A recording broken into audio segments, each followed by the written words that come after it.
Not at B&W Fort Washington, once again in my basement and freezing as all living hell.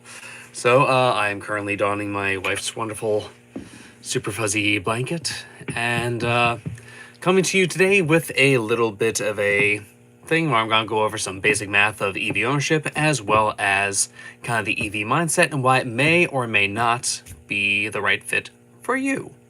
So, as previously done before, I'm starting to do these kind of nightly just overviews of questions, answers, frequently asked questions in the previous one. Today's going to be a quick kind of overview. Obviously, if anyone has any questions, feel free to leave them in the comments below as we do this. And yeah, so welcome to anyone who decides to be watching this while it's going on. Otherwise, catch it as a recording after the fact.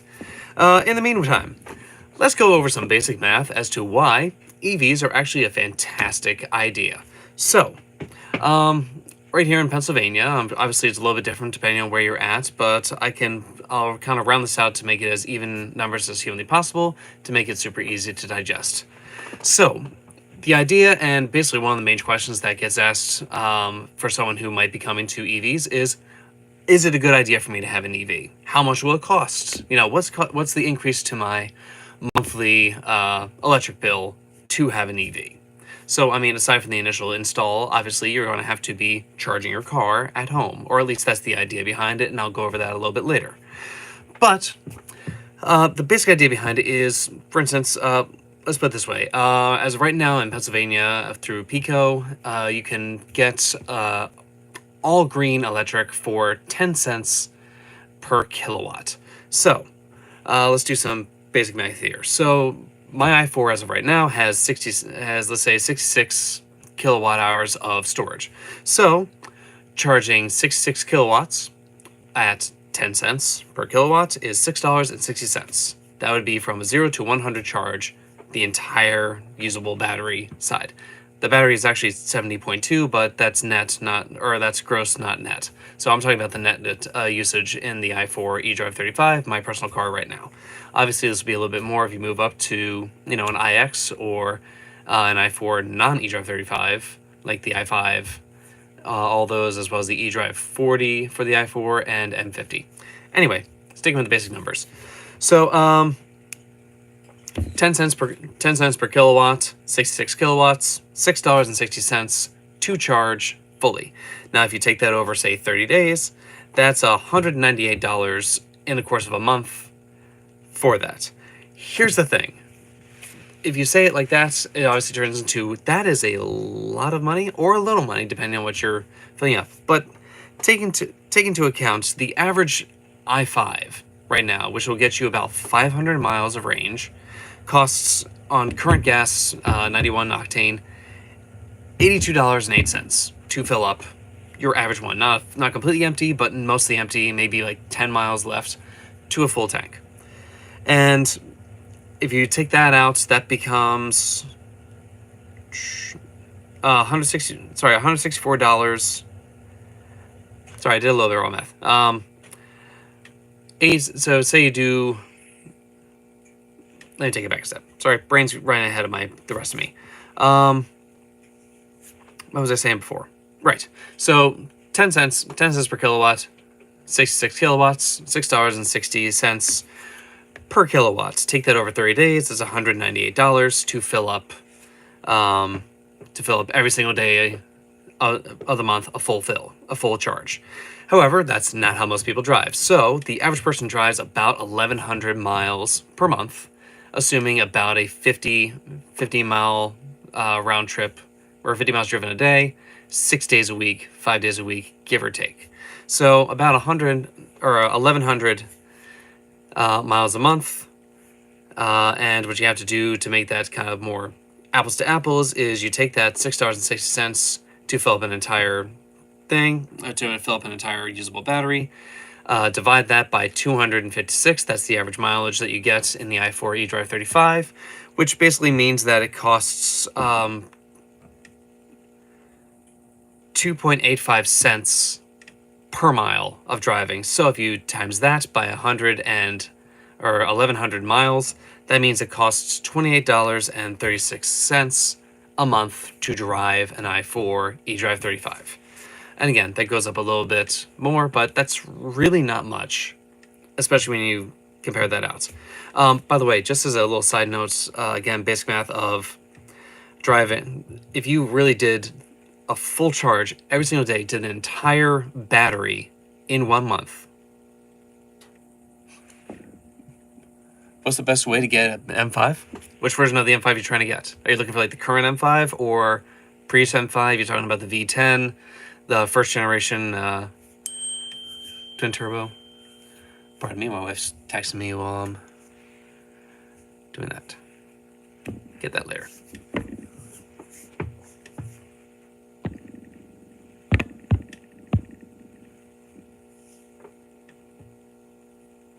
$2018.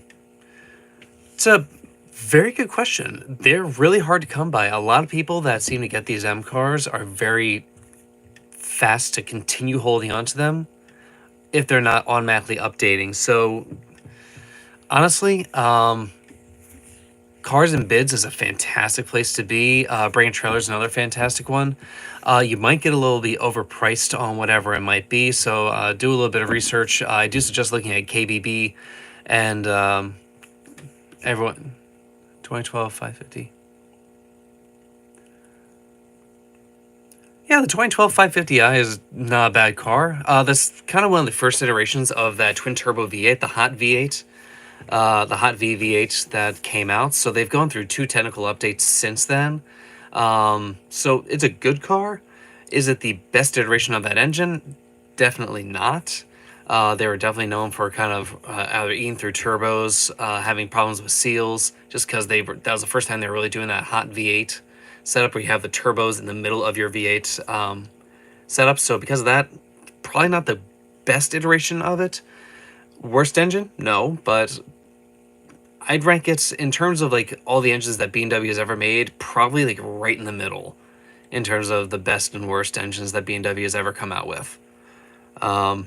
Obviously, anything's better than that N Series 4-cylinder turbo. I'm so sorry, anyone from BMW North America or corporate, if you were watching this and hear me say that. But you guys you really dropped the ball when the F Series 3 Series came out. Yeah, Abdul. That's pretty common for that. I mean, again, all around for what it is, it's kind of like the middle of the road in terms of like motors altogether. It could have definitely been better, and obviously, like I said, they've come out with 2 technical updates to that motor since then, and that's actually what's in the kind of a version of that is what's in the current, or I guess now just discontinued M550. Which was fantastic, and that same car was also in the 7 Series, the 750, and that was a really, really amazing car and engine. And now they also have a version of that that's currently in the M760, which technically they're now getting actual detuned M engines, but I mean that was the basis of it. And when you looked at those motors compared to what was getting put out in the actual M cars, they have the same torque. It's just horsepower difference between the two of them, and it's not that much of a horsepower difference. So I still think they're a fantastic buy all around. I mean, again, if you're getting the older ones, like you said, you're 2012, or would you say 2013? I already forget. I apologize. But great motor in terms of the V8s that were put out there. I actually prefer that over the E90 M3's V8 2012. Thanks for the reminder. I just don't think it was the best twin turbo V8 that BMW's come out with. So if I was going to do that, I'd probably go with a 2021, 2022 M550 version, just for the newer iDrive 7 interface, which is still to this day probably my favorite interface for iDrive so far. I do like iDrive 8.5, but it had some bugs when it first came out. They've since fixed that, so I do appreciate that. Anywho. Sorry for that little sidebar, but back to what we were talking about before. I was talking about, right, yeah, oil in that thing once in a while, but yeah, 85,000 kilometers is a good amount of miles. That's not bad for a 2012, actually. How'd you get one with so low miles? Do you get it used, I assume? Or have you had that since the beginning? I mean, either way, awesome for you. So keep it up. Obviously, keep that oil fresh as you can to make those turbos happy as can be, because yeah, journal bearing turbos are not a fan of being too hot when oil's inside them. Yeah, I hope you had an oil timer added to that thing just to make sure it runs through there a little bit longer when you turn off the car, because that'll make it last a little longer and might save you from some really nasty cold start issues that you could run into. Anywho,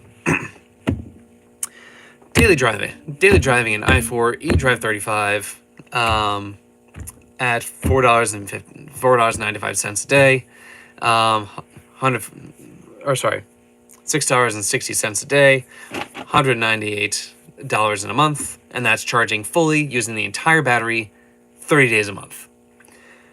Awesome, but let's just put that into perspective of how that is not really the reality for like 99% of people that drive every day, because that is the equivalent of driving 7,680 miles in a day, or in a month.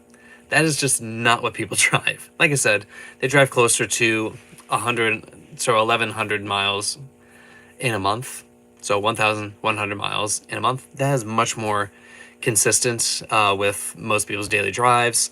And again, doing that on the more expensive style is $28.36 a month.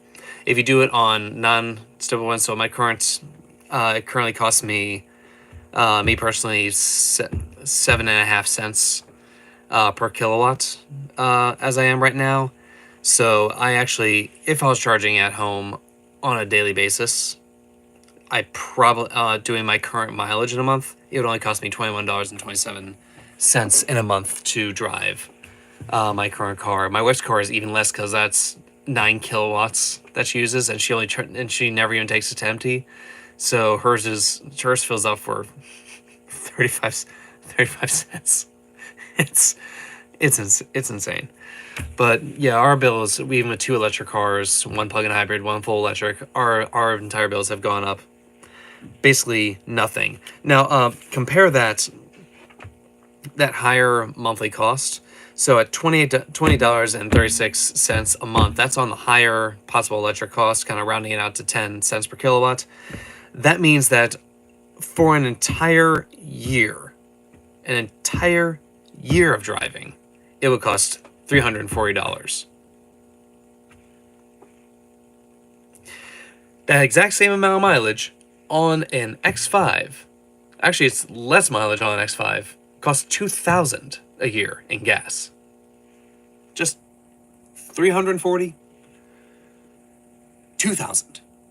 340, 2,000, 340, 2,000, 340, 2,000. It's not even comparable if you're looking at that. Then you factor in extra things like the fact that electric cars do not have oil changes. They don't have spark plugs. They don't have timing chains. They don't have all these other things that need to be tuned up either at 75,000 miles, 125,000 miles, whatever it might be. They get more things all in all. Now, do electric cars still have things that can go wrong? Of course. You can have your combo charge unit go wrong. That's what converts AC to DC in your car. That's actually what went wrong in my car. I had it, and it just suddenly stopped taking AC charging. It can still DC charge, but AC charging did not work. So all that factors into just one facet of why EV ownership could be fantastic for you. And again, if you're not ready for full EV ownership, PHEVs are a great way to go, especially with 40 miles of electric-only range on things like the X550E. Great way to go, and a great way to kind of dip your toes in the pool and see if it's something that works for you. Now, if you are going into electric driving and plug-in hybrids, if you go mostly highway, not super efficient when you go that. Definitely not inefficient. Obviously, I drive 98% highway on my daily drives anyway, and it works great. I love every second of it. But this kind of factors into a different kind of mindset for EV ownership. So, typical gas ownership, you get in your car, you drive it around, second it says you're low, you fill up. Pardon me one quick second, my wife is texting me while I do this in the background here really quick. Terribly sorry for this moment.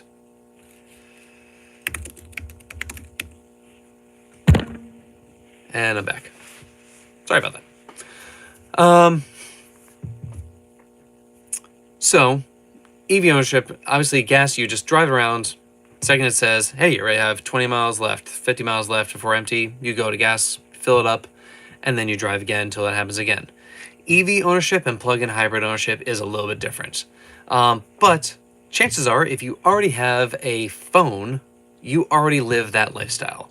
Which I'm going to go on a limb here and say that literally 100% of the people that are going to watch this have a phone. Have a smartphone. Something that literally needs to be charged on a daily basis. It's the same concept, and the benefit of this is, again, as long as you have a level 2 charger at your house, you basically get home, you plug in, charge it up. If you want to, you can do the Tesla style where you don't charge to 100% if you're not going to be driving that much on a daily basis. PHEVs, obviously plug in, charge to 100%, get your maximum range because it's only going to be helpful. It's never a bad thing. And again, B&Ws have a built-in buffer in their vehicles. So whether you have the plug-in hybrid or you have the full electric vehicle, 100% is not 100%, 0% is not 0%. There's a buffer there to make it last a little bit longer. So benefit there. But again, if you are someone who is hell-bent on the noise, like you need to hear your motor, EV might not be the way for you. Obviously, we have Iconic Sounds. That's something that can help with that. But if you do not like that, or you think, oh, I hate pumped-in sounds, it might not be the way for you, and that's perfectly okay. But it's all good. It's all good things, because the end of the day is one of the reasons why I personally am a big fan of B&W and why I have decided to come back to the brand after leaving temporarily for Porsche, McLaren, Lamborghini, and Maserati. Great people, not the best cars. But the reason I keep coming back to B&W is, again, I am a massive fan of their portfolio, and the fact that my best guess is probably by the end of 2030, 2035 at the very latest, every single B&W variant out there will have not only a gas version, but either a full electric version with it or a full electric and plug-in hybrid version. So it's only going to get better from here. It might be a situation where, quite frankly, you might have too many choices. Because if I did a thing on this a little while ago where I actually counted out exactly how many variants are sold in North America alone. And it was something like, if you do every single model, trim, and engine option, it was something like 78 different variants that you could pick from B&W alone, which is, again, great. Lots of choices. There's kind of something for everyone. We have everything as low as $35,000, $36,000 starting, all the way up to, in this case, $200,000, iX label red, or, an i7 M70. So bottom line is, wherever you sit on the spectrum, B&W has something for you, and you have fantastic German engineering, know-how, decades and decades and decades of experience, and just really great cars all around, which is one of the reasons why I keep coming back to B&W and Mini myself, because I love the brand, and that's one of the reasons why I advocate for it, and why, even though I'm off hours, I'm still advocating for it here in my basement, which almost seems counterintuitive. I feel like I should have a giant mansion behind me and follow that, but no. I live in a Most home with my family of 5 and 5 animals, 4 cats and a dog, and it's a lot. But bottom line is, for my particular lifestyle, I found that EVs fit really well into my needs, my daily drives, my family's needs, their daily drives, and because of that, it works for me personally. If I was going to be driving, if my daily drive looks closer to, then again, you're talking about the actual EV experience. I have to say that because you have Electrify America, 2 years of 30-minute complimentary charging, even if you are driving long-term highway drives. Like for instance, if I drove from here to Wilcliff Lake, New Jersey on a 3-day, 4-day basis, if I worked at corporate but lived here in Philadelphia, it still would actually be more beneficial for me to have an electric car because of the complimentary charging that I get for the first 2 years. And even if I move off that charging and switch to Electrify America, you have subscription services that you can get there, which are really cheap, about $5 a month.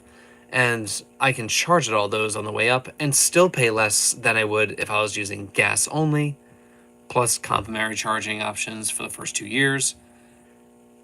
It almost makes more sense to go electric for most, unless you drive 500 plus miles, 300 plus miles in a day on a daily basis. That's kind of the only situation where I can really say that I think electric cars are not the best for you, because even if you're looking at non-all-wheel drive electric cars, or even in this case non-all-wheel drive gas cars, obviously having all-wheel drive is fun, it's great and efficient in some ways, inefficient in others. Electric car is great because you add two motors. That means more regen options and, potentially slightly better range than otherwise you would have. With gas cars, obviously, all-wheel drive takes away a little bit of your efficiency because now you're driving four wheels instead of just two. So factor that in. Two, again, electric cars will be a little more efficient in that sense. But driving long-term, driving in all-wheel drive in this particular area, not really necessary for all-wheel drive. That's why I've never had all-wheel drive cars in my entire ownership of vehicles. I've always had front-wheel drive or rear-wheel drive vehicles, and it always comes down to tires for me personally. So it's just one of the many factors of ownership that you need to think about if you are even considering this as your as part of your potential cars, if you're in the markets or in the future markets, planning ahead, whatever it might be. But the idea here is still to just factor in your needs, like first and foremost, to make sure you have that. Oh, sorry, I am so terribly sorry. I didn't realize that. I'll send me another message here. I have a problem with the front wheel bearing, and it will cost me 400 Canadian to fix it. Is that normal? Honestly, yeah, that's about right for the actual part. So, it depends on if they included labor in with it. It is a little bit of a labor-intensive piece if you want to get that fixed. But $400 Canadian for a wheel bearing is pretty standard. If it's $400 Canadian and that includes the labor to put it in, extra bonus. If you have the stuff to do it at home, do it that way, save a little bit of money.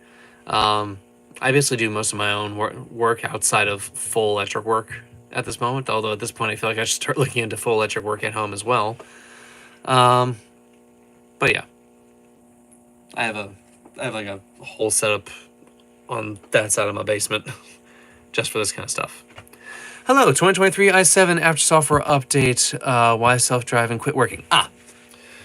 So after major updates, if you did have a major update for it, whether that's one of the over-the-air updates, remote software updates, or if you went to the shop and they did reprogramming, a lot of things go back to factory settings, like when they came in for delivery. So what you'll need to do to fix that, all you have to do is go back into your drive settings, make sure that you're logged in, make sure that everything is up to date. You will get a notification saying that you need to relog back in, or if you go to your BMW ID, it might say, instead of all good, it might say limited right next to your name, letting you know you need to re-sign back in to basically reconfirm that is your car and active.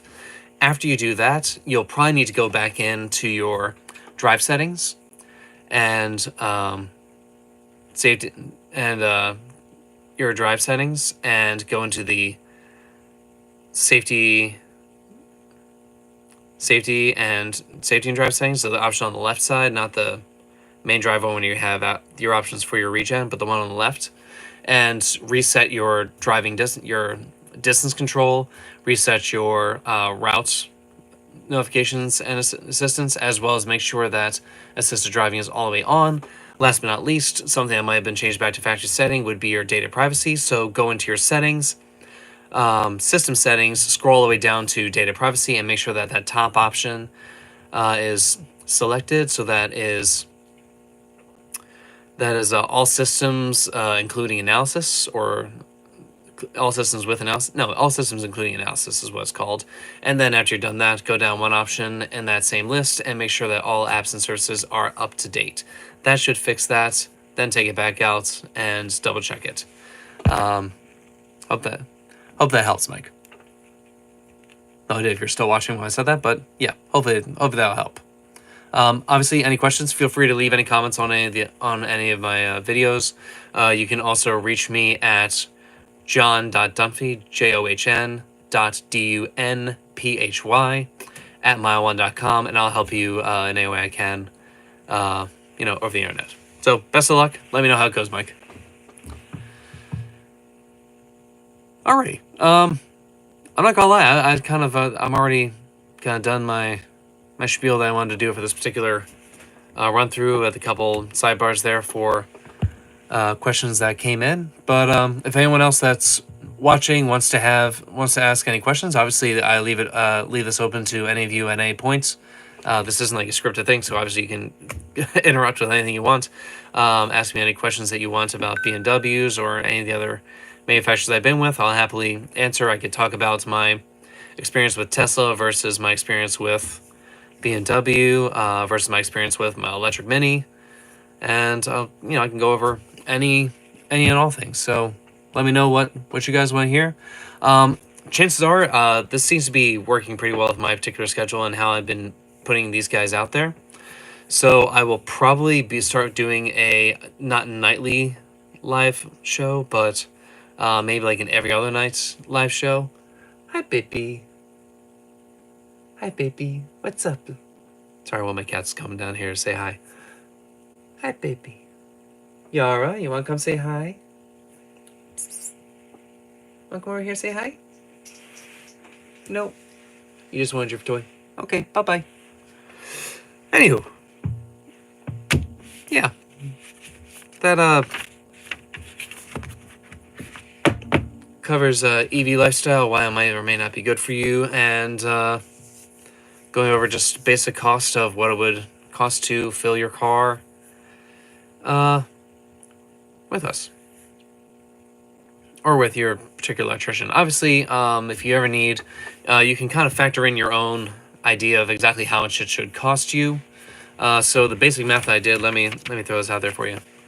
So this should be, it's reversed for me, but I believe it's straight out for you because I did this before and I checked it after the fact. But bottom line of it, if you're going to go through it yourself, if you want to factor in how much it would probably cost you a month to actually have an electric car, charge it at your house, and see what that would cost you. The way I factored mine in here, so I did my cost per kilowatt hour. This is what it costs me at my own house. Obviously, look at your electric bill, figure out what that is. Then you're going to take that, see exactly how much your battery takes net for it, to consider that a full charge. Then you're going to obviously times the two of those together. That's going to be your cost. So again, $4.95 is what it costs for me currently if I fully charge my car 0 to 100. And take that out for 30 days. That's your worst case scenario, literally charging every single day from 0 to 100. That's how much it will cost you. But again, people do not drive that much. So the way you have to look at it instead is at a full charge. Take whatever your expected range is, or if you have it actually factored out exactly how much your range is, take your range and look at that, times that by what's your cost per take that and divide your cost for a full charge by that. That'll give your cost per mile, and then times that by your average monthly mileage. So that's how I came up with all this guy right here. So of course, I was meant to, as you can see in my notes right here, full charge of 256 miles for 30 days is 7,680 miles. No one drives that much. I literally wrote that. No one drives that much. So instead, At $4.50 for a full charge, at 68 kilowatt hour battery gets 256 miles. And the cost per mile is, of course, 1.9 cents. Times that by your average monthly drive, which in my case is 1,100 miles a month. And that brings us to $21.27 a month of electric ownership. Obviously, you can do this math for you personally and whatever car you're looking at. This, again, is the eDrive 35 i4. You can do the same factors. If you want, I can do for maybe tomorrow night's thing. I can run through the basic cost here in Pennsylvania with a rounded out number of 10 cents per kilowatt. I can go over the cost for an i4 eDrive 40, an i5, an iX, an i7, and even the plug-in hybrids to tell you exactly what your kind of expected higher cost scenario might be, just in terms of daily charging over the month. And I can give you a basic rundown of what that could be. Obviously, if you guys like the idea, let me know in the comments, and I will do so.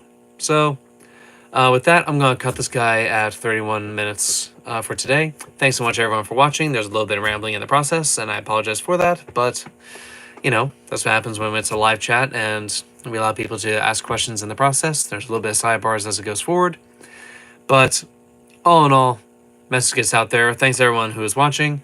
And thanks so much for everyone who watches this channel and watches this after the fact. I appreciate you. And as always, as always said before, when you like these chats, it helps out the channel. When you subscribe to the channel, it helps us put out. I say us, the whole thing's just me, but helps me put out more content and eventually buy better equipment to give you even better results. And yeah, greatly appreciate you guys. Thanks so much. Have a great rest of your night, and keep on motoring.